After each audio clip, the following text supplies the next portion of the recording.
बेहतर ख़वातीन और हज़रात, वाशिंगटन पाकिस्तानी सियासत के इस उतार चढ़ाव को किस तरह देख रहा है? टेलीफोन लाइन पे वाशिंगटन से मेरे साथ द न्यूज के ग्रुप एडिटर शाहीन सहवाई साहब मौजूद हैं।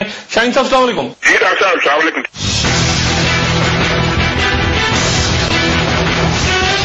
शाहीन साहब ये बताइएगा सबसे पहले तो कि वाशिंगटन में इस वक्त क्या तासुर है? वहां पे एफवाक पॉलिसी अनाउंस हुई है, बड़े फैसले हो रहे हैं इस खत्ते के बारे में। पाकिस्तान के अंदर जो सियासी करवट ले रहे हैं मामलात, वाशिंगटन में क्या इस वक्त सोच है पाकिस्तान की सियासत के हवाले से?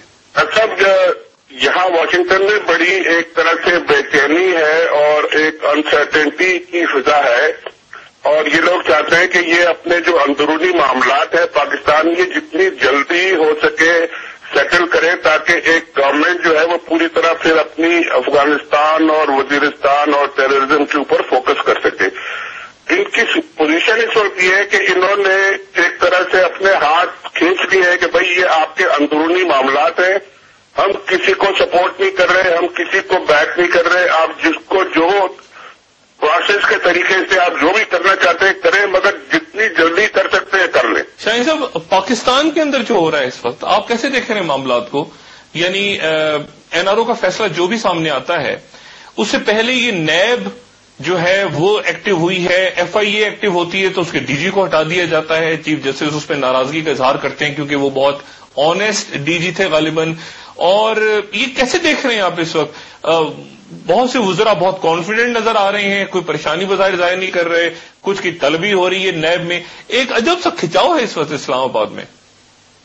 देखिए अर्जा, मैं क्योंकि कुछ दिन से यहाँ बाहर बैठा हूँ तो एक सिचुएशन थोड़ी सी एक वाइडर व्यू नजर आता है। बैटल लाइन जिसे कहते हैं ना कि लाइन्स ड्रॉ हो चुकी हैं पाकिस्तान में। अब दो तरह की जंग हो रही है, एक तो है जरदारी साहब और उनके जो दोस्त हैं उनकी अपनी सर्वाइवल की जंग है, एक तरफ तो ये चल रहा है।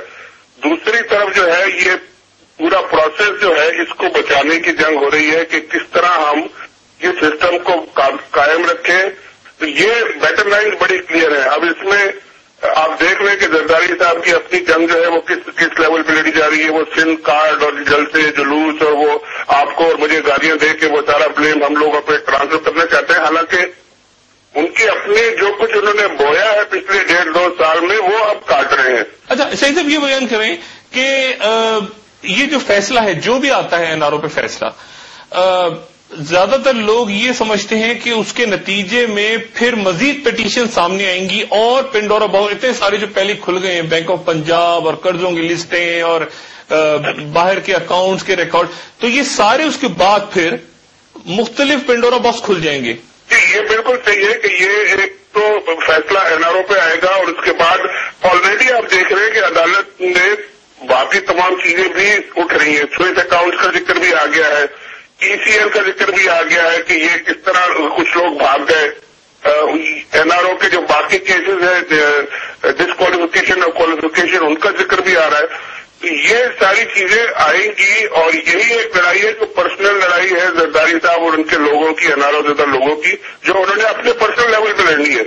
उसको वो कंफ्यूज कर रहे हैं सिस्टम के साथ और जमहूरियत के साथ। ये बिल्कुल क्लियर होनी चाहिए बात। ये उनकी जाती लड़ाई है, इससे जमहूरियत का कोई ताल्लुक नहीं है, ना कोई जमहूरियत को खतरा है, बल्कि जमहूरियत मजबूत होगी। जी अच्छा शाहीन साहब, आखिर में आपसे ये पूछूंगा कि फौरी तौर पे यानी इसके बाद गिलानी साहब जोर पकड़ेंगे इस टाइम, क्योंकि अगर एक फैसला आ जाता है, जो भी फैसला आए, यानी हमें तवक्को थी, गिलानी साहब ने खुद भी बार बार कहा कि मैं काबीना में रद्दोबदल करूंगा और मेरे ऊपर इल्जाम होता तो मैं इस्तीफा दे देता। बड़ी उन्होंने जज्बाती किस्म की बातें की, लेकिन वो अब तक कुछ कर नहीं पाए अमली तौर पे। तो गिलानी साहब आगे कैसे जोर पकड़ेंगे? किस तरह उनको नैब खड़ी हो गई, मीडिया खड़ा है, अदालतें खड़ी हैं, गिलानी साहब हिम्मत नहीं पकड़ रहे। यानी वो थोड़ी सी तो बात करें ना जाके कि भाई मेरे मिनिस्टर्स हैं, मैं चाहता हूं उनको चेंज करना, कोई जरदारी साहब से बात करें। मतलब वो कैसे गुड़ी गुड़ी क्यों खेल रहे हैं वो इतना? देखिए गिलानी साहब के बारे में मैं पहले भी एक दो दफा कह चुका हूं कि अब बॉल उनके कोर्ट में है और उन्होंने फैसले करने हैं और पावर वहां ऑलरेडी आ गई है, मगर वो यूज नहीं कर रहे। और अगर वो बहुत थोड़ा सा टाइम लिमिट है, विंडो उनके पास बहुत कम है और वो यूज नहीं करेंगे तो फिर पार्टी में कुछ दूसरे चेंज लाना पड़ेगा, क्योंकि ये फिर नहीं चला सकते, ये फिर उन्हीं के साथ ब्रैकेट हो जाएंगे। आपने देखा कि एतजाज अहसन साहब दोबारा अपने आप को पोजीशन कर रहे हैं कि पार्टी के अंदर वो आ गए, صدر سے بھی مل رہے ہیں, وہ کوئی بات بھی نہیں کر رہے, کمٹ بھی نہیں کر رہے. اس طرح کے اور بھی بہت سے لوگ ہیں جو کہ بیک گراؤنڈ میں تھے, اب سامنے آئیں گے اور سامنے آ کے وہ اپنا رول پلے کرنے کی کوشش کریں گے, اور کرنا چاہیے ان کو.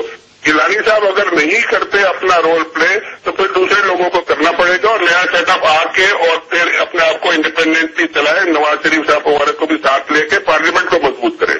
لیکن اعتزاز احسن کو پھر کیسے دیکھ رہے ہیں آپ؟ اعتزاز احسن کیا اسی سیٹ اپ کے اندر اپنی جگہ بنا رہے ہیں؟ تو کیسے, کہاں بنا رہے ہیں وہ جگہ؟ اٹارنی جنرل, وزیر قانون, یہ سب کچھ تو وہ کہہ رہے ہیں, گورنر پنجاب, یہ تو کہہ رہے ہیں کہ فضول باتیں ہیں, میں کوئی ایسی, لیکن وہ پھر زرداری صاحب کو مشورہ بھی دے رہے ہیں, یعنی بات بھی نہیں کر رہے کھل کے, اور واپس بھی وہ نظر آ رہے ہیں. اعتزاز احسن کو کیسے دیکھ رہے ہیں آپ؟ کہ اعتزاز صاحب کے بارے میں ایک بات چودھری صاحب کے بارے میں کہہ سکتا ہوں کہ وہ کوئی ایسا کام نہیں ہے جس میں ان کی اپنی پوزیشن جو ہے وہ کمپرومائز ہوتی ہو. اگر وہ کوئی پوزیشن لیں گے بھی تو وہ بڑے عزت طریقے سے, ڈگنیٹی کے ساتھ اور پاور کے ساتھ لیں گے. وہ اپنی ٹرمز میں وہ آئیں گے, اگر اس گورنمنٹ میں آئیں گے جس پوزیشن میں بھی آئے. اور میرا خیال ہے یہ چھوٹی موٹی پوزیشن اب ان کے لیے ٹھیک ہے بھی نہیں کہ اٹارنی جنرل ان کو آفر کرنا بھی ایک طرح سے انسلٹنگ ایک بات ہے کہ ایک آدمی جو وزیر قانون رہا ہو پہلے اور اتنی اچھی پوزیشن میں رہا, اس کو آپ کہیں کہ جی آپ ایک چھوٹے سے افسر بن جائے, یہ بھی ایک سوچ کی غلطی ہے.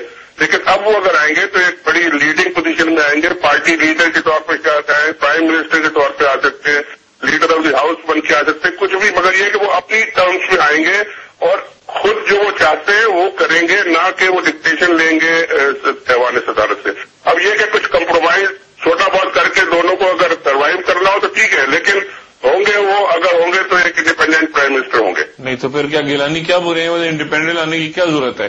مطلب لایا تو تب جائے گا نا جب وہ کوئی کچھ اعتزاز احسن کوئی مطلب اس طرح ان کو لانے کا فائدہ کیا ہے؟ تو پھر تو گیلانی صاحب اچھے ہیں اگر ان کو کوئی بڑی پوزیشن پہ لانا ہے اعتزاز احسن کو انڈیپینڈنٹ بنا کے. نہیں, مگر گیلانی صاحب انڈیپینڈنٹ آپ اپنے آپ کو نہیں کر سک رہے نا, یہی تو مسئلہ ہے. اور اعتزاز احسن اگر اپنی ٹرمز میں آئیں گے تو وہ ایک انڈیپینڈنٹ ہوں گے اور وہ فیصلے کریں گے ایسے, اور پوری پارلیمنٹ ان کو سپورٹ کرے گی. ان کو پھر ہلانا ہٹانا بھی مشکل ہوگا, پارٹی کے اندر ان کو کافی سپورٹ ہوگی.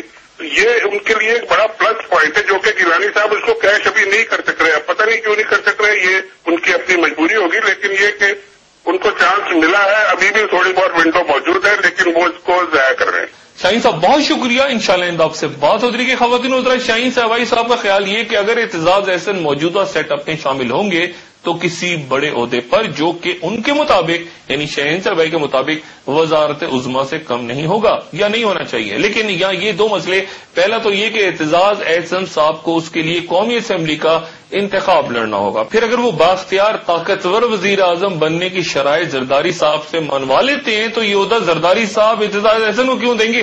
بااختیار گیلانی میں آخر کیا برائی ہے, جو کہ بظاہر اب مسلم لیگ نواز اور ایم کیو ایم سے اعتزاز احسن صاحب سے زیادہ قریب نظر آتے ہیں. این آر او پر فیصلہ جو بھی ہو, اس دوران اتنا کچھ رونما ہو چکا اور ہو رہا ہے کہ فیصلے کے بعد سبھی تجزیہ کاروں کا اتفاق کی نئی پیٹیشنز عدالتوں کا رخ کریں گی. گزرے چند دنوں میں لاتعداد بے گناہ شہریوں اور افواج پاکستان کے افسران اور جوانوں نے دہشت گردی کے پے در پے واقعات میں جام شہادت نوش کیا, جس کے باوجود ہمت اور حوصلے قوم کے کم نظر نہیں آئے. اللہ تعالیٰ شہداء کے درجات بلند کرے اور ان کے لواحقین کو صبر جمیل. تیزی سے مور کاٹتی سیاست پر کل گفتگو جاری رہے گی. اپنا دوستوں, رشتہ داروں, گرد و نواح کے لوگوں کا سب خیال رکھیے گا. اللہ حافظ.